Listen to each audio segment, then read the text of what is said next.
story about a man that not a lot of people know, and he gave us one of the biggest female artists to date. Some of you guys probably already guessed who it is. Let me explain. We started the story in the late 1960s, early 1970s in the city of Harlem. There was a man by the name of Barry Hankerson. See, Barry did many things. He was very active in his community, helping young black men, get to a better status. And he also was an executive for the mayor. One of his best accomplishments was getting connections in the shipping industry. You're probably wondering, Ren, what does this have to do with music? Let me explain. Now, something I forgot to mention is at this time, Barry lives in Detroit, Michigan. He's no longer in New York, so keep that in mind. But it turns out that Barry's brother-in-law, who was still in Brooklyn, New York, was in need of a job. So Barry was just like, yo, bro, come out to Brooklyn. I got this shipping industry thing going on. So Barry's brother-in-law, whose name was Michael, but he also went by Miguel, ended up moving his family out to Detroit, Michigan. Something to keep in mind, and I hope y'all remember, Barry was an active man. He was a go-getter, so he was already on his own road, meaning that he was gonna get every opportunity he could, aka marrying Gladys Knight. And he didn't just marry her, he even went on to become an actor and star in films with her.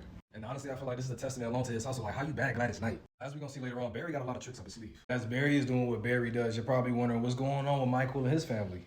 Turns out around this time, Michael's daughter's school was throwing a play and she got the role in Annie. But it wasn't the lead role. It was like a side role that only had one line, but best believe, when she did that line, she did it. Since it was only one line, this wasn't really a big deal in the community and stuff, but to her, she was a star. She decided to tell her father and her mother, yo, I think I want to do this music and arts thing. And like every other loving parent would do, they decided to drop everything they doing and, decided to support their baby girl. Her parents worked hard and hard and hard and hard just to get her that spotlight, and eventually she finally got it.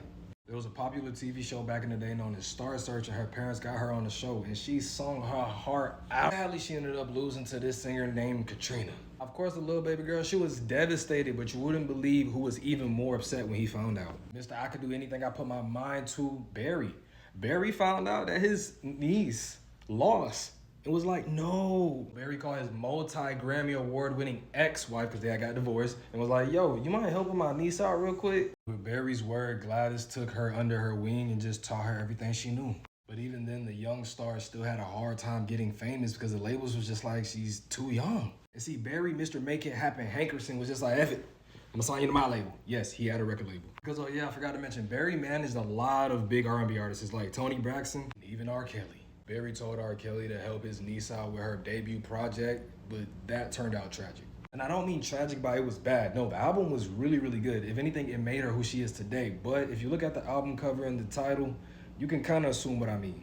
And though this project brought her to stardom, it still came with a lot of backlash that kind of ruined her image and her career. But by the time her third project came out, she had redeemed herself, and the world came to know and love Aaliyah. You probably wondered, did Barry know? Yes, he knew. If you like this video, don't forget to like, follow, and comment down below.